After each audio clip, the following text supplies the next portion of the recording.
Ashama harka fuune daawwattootaa fi dhaggeeffattoota Gadaa Miidiyaa Neetwoork oduu keenya guyyaa har'aa qabannee dhiyaannee jirra. Hangafoota oduutiin eegalla. Ajajoonni waraana bilisummaa Oromoo zoonilee adda addaarra jiran marii wal hubannaa taasisuu isaanii beeksisan. Waraanni bilisummaa Oromoo tarkaanfii waraana bilxiginnaa irratti fudhatu jabeessee itti fufe. Wallagga Lixaa Boojii Dirmajiitti waraanni bilxiginnaa nama nagaa tokko ajjeesan. Saamtonni maqaa waraana bilisummaa Oromootiin socho'aa turan to'ataman. Mootummaan Eertiraa humna waraanaa guddaadhaan Oromiyaa irratti bobba'ee lola geggeessaa akka turee fi jiru hayyuu dureen ABO ibsan. Kunneen hangafoota oduu turanii amma bal'ina oduutti dabarraa oduu wajjin an Amaanu'eel Laggaati. Ajajoonni waraana bilisummaa Oromoo zoonilee adda addaarra jiran marii wal hubannaa taasisuu isaanii beeksisan. Dhimmoota wal hubannaa dhabuu ajajoota waraana bilisummaa Oromoo gidduutti uumamee gara miseensota waraanichaattuu babal'ate kaan boodarra uummatallee burjaajesse irratti ajajoonni waraana bilisummaa Oromoo zoonilee adda addaa marii wal hubannaa taasisuu isaanii ibsaniiru. Mariin kun guyyoota 5 darbaniif haga adoolessaa 1 bara 2023 kan ture yommuu ta'u, adoolessaa 2 bara 2023 ibsa waloodhaan miidiyaaf kennaniin rakkoolee uumaman mariidhaan furanii wal hubannaa irra ga'uu isaanii beeksisan. Wal hubannaa dhabuun kun akka maddeen ololaa karaa diinaa bocamee keessoo keenyatti faca'e irraati jechuudhaan ajajoonni waraana bilisummaa Oromoo zoonilee kun ibsanii jiru. Ibsa kana irratti yaada kan kennan ajajaa olaanaan waraana bilisummaa Oromoo fi ajajaan waraana bilisummaa Oromoo zoonii Lixaa Jaalmarroo Dirribaa wal dhabdee kana furuudhaaf jaarsa araaraa utuu hin barbaadin ofii keenya wal waamnee badii keenya ofumaa fudhannee wal amannee wal hubannaa irra geenye irraa jedhan. Waraanni bilisummaa Oromoo dirree Oromiyaa irra jiru ajaja tokko jalatti seera tokkoon talii gama jennee waliif gallee jedhan. Rakkoo wal hubannaa isaan gidduu ture fixatanii walii galtee irra ga'uus dubbataniiru. Waraanni bilisummaa Oromoo kana booda burjaajii keessa isaa jiraatu vaayirasii namaas baatee hin deemu erga jedhanii booddee bakka isin nu barbaadanitti akka isin nu eegdanitti ergamuu dadhabne utuu dugdatti nu baattanii isinirraa mucucaanne kanaaf ammoo dhiifama isin gaafanna jechuudhaan uummata Oromoo dhiifama gaafataniiru. Ajajaan waraana bilisummaa Oromoo zoonii Kibbaa Jaal Gammachuu Abbooyyee yaada kennaniin namni hojii hojjetu akka dogoggoru ibsanii dogoggora kana hubatanii sirreessuuf kutannoo qabaachuun waan guddaa akka ta'e himan. Wal hubannaa dhabuun keenya eessarraa akka ka'ee fi madda isaa ilaallee hir'inoota jiranii fi qormaata ganna 50 darban mudataa turan irraa barannee marii guyyaa 5f taasifnee murtiilee jajjabduu ofirratti fudhanneerraa jedhan.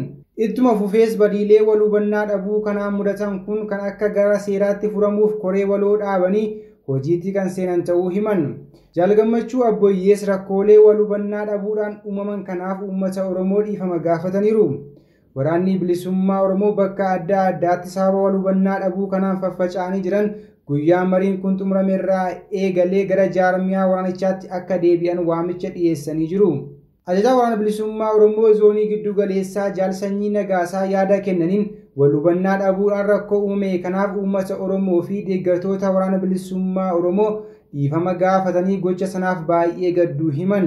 Waldhabdeen keenya waldhabbii yaadaati malee waldhabbii kaayyoo hin qabnu jedhanii waldhabdee kana ammoo mariidhaan furuu ibsan. Haa ta'u malee ammallee waan baay'ee kan gara fuulduraatti sirreeffachuu qabnutu jira jedhanii sanaaf ammoo qaama qorannoo geggeessu waan kaawwanneef warri qorannoo geggeessan kun bu'aa qorannoo sana yoo ibsan bal'inaan dubbachuu ni danda'amaa jedhan. Namoonni waraana bilisummaa Oromoo gidduutti olola oofuudhaan summii facaasan gocha isaanirraa akka dhaabbatanis dhaamanii jiru. Waraanni bilisummaa Oromoo tarkaanfii waraana bilxiginnaa irratti fudhatu jabeessee itti fufe. Mootummaan bilxiginnaa ilmaan Oromoo Oromummaan yakkuun hidhaa gidirsaa fi ajjeesaa akka jiru ni beekama. Kana malees waraanni sirnichaa maqaa sakatta'insaan bobba'an gidiraa akka namaa raawwachaa jiraachuunis kan yaadatamudha. Humnoota bilxiginnaa kanneen irratti tarkaanfii fudhatu jabeessee itti fufuu waraanni bilisummaa Oromoo beeksiseera. Haaluma kanaan Harargee Lixaa aanaa Ciroo Araddaa Nagaa Baas keessatti tarkaanfii kaampii waraanaa bilxiginnaa irratti fudhatee loltoota sirnichaa 5 battalatti yoo ajjeesu 10 ammoo madeessuu odeessinu qaqqabe addeesseera. Oduudhuma wal fakkaatuun galgala edaa godina addaa Oromiyaa naannawaa Finfinnee bulchiinsa magaalaa Buraayyuu iddoo addaa Aannee Diimaa jedhamutti tarkaanfii fudhateen humnoota koomaandoo sirnichaa 4 fi hooggana isaanii tokko walumaa galatti namoota 5 du'aan adabeera. Wallagga Lixaa Boojii Birmajiitti waraanni bilxiginnaa nama nagaa tokko ajjeesan. Waraanni Bilxiginnaa dararaa hawaasa nagaa irratti raawwatan hammeessuun godina Wallagga Lixaa aanaa Boojii Dirmajii magaalaa Biilaatti maanguddoo tokko ajjeesuun ilmaan isaanii ammoo hedduu reebuu maddeen keenya himaniiru. Maanguddoon ajjeefaman kun obbo Olaanaa kan jedhaman yoo ta'u, ijoolleen isaanii lama jechuunis Yaadasaa Olaanaa fi Dirribaa Olaanaa kanneen jedhaman yeroo ammaa hospitaala Gimbiitti yaaliin baqaqsanii yaaluu taasifamaa fi akka jiru maddeen himaniiru. Akka maddeen jiranitti aanichatti yeroo ammaa kana dararaan hedduu hammaachuun hawaasni bahee galuun yaaddoo itti ta'uus dabaluun dhaamaniiru. Saamtonni maqaa waraana bilisummaa Oromootiin socho'aa turan to'ataman. Mootummaan Bilxiginnaa maqaa waraana bilisummaa Oromoo balleessuuf jecha humnoota adda addaa leenjisuun bosonatti galchee hawaasa nagaa saamsisaa, ajjeessaa fi gidirsaa jira. Kanas ittiin maqaa waraana bilisummaa Oromoo balleessuu fi afaan faajjii uumuun waraana bilisummaa Oromoo laphee uummata Oromoo keessatti akka kudhaamaa chaappa'anii jiran hammeessuufidha. Haaluma kanaan saamtonni kunneen godina Arsii aanaa Heexosaatti utuu yakkaaf bobba'anii jiranii waraanni bilisummaa Oromoo to'annaa jala oolcheera. Warreen to'atamanis yaada kennaniin kan isaan gurmeesse mootummaa Bilxiginnaa akka ta'e amanuu isaanii maddeen himaniiru.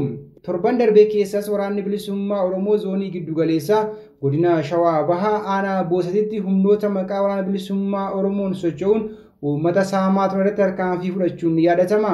Waraanni bilisummaa Oromoo wanjoo garbummaa qolee ilmaan Oromoo irraa buusuuf tokkittii lubbuu isaa wareegee qabsootti kan jiru malee faayidaa dhuunfaa fi hawaasa kan gidirsu akka hin taanes irra deebiin hubachiisaniiru.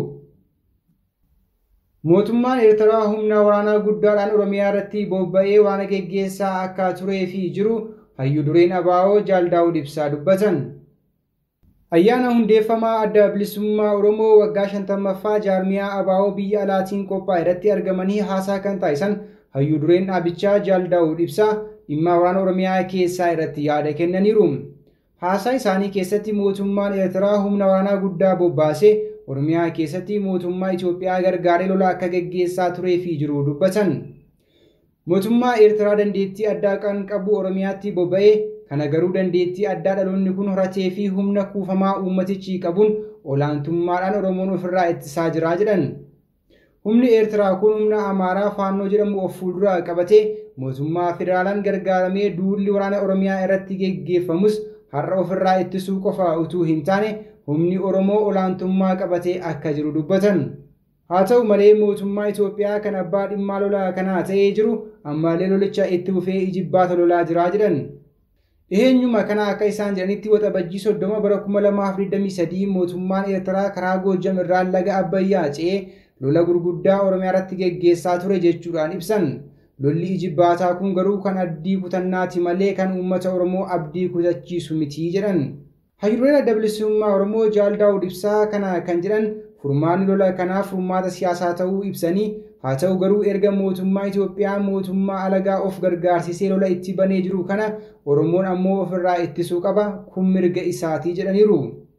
Uummanni Oromoo jaarmiyaalee siyaasaa isaa akka jabeeffatuu fi bilchinaan akka of ijaaru jaarmiyaaleen hawaasaas bilchinaan dhimma uummata isaanii fi biyya isaanii akka hojjetan olola adda addaan akka hin burjaajofne cichanii akka dhaabbatan waamicha dhiyeessaniiru. Dhuma irratti addi bilisummaa Oromoo xiyyeeffannaan isaa imala isaa haftee goolabuu akka ta'e ibsanii riqicha uummata Oromoo abbaa mootummaa taasisu tolchinee hojjetaa jirra jedhaniiru. Amma duras addi bilisummaa Oromoo yeroo adda addaatti mootummaan Eertiraa waraana isaa bifa adda addaatiin Oromiyaatti bobbaasee lola geggeessaa akka jiru ibsaa turuun ni yaadatama. Egaan kabajamtoota daawwattootaa fi dhaggeeffattoota Gadaa Miidiyaa Neetwork oduu fi odeeffannoo dabalatee qophiilee Gadaa Miidiyaa Neetwork kanneen biroo karaa toora YouTube Gadaa Miidiyaa Neetwork like, subscribe gochuun maatii ta'an hordofaa jecha oduun guyyaa har'aaf qabadhee dhiyaadhee kana fakkaata ture ana wajjin sa'aatii oduutti walitti deebina. Hangasittuu qophiilee Gadaa Miidiyaa Neetwork kanneen hafee wajjin turtii gaarii.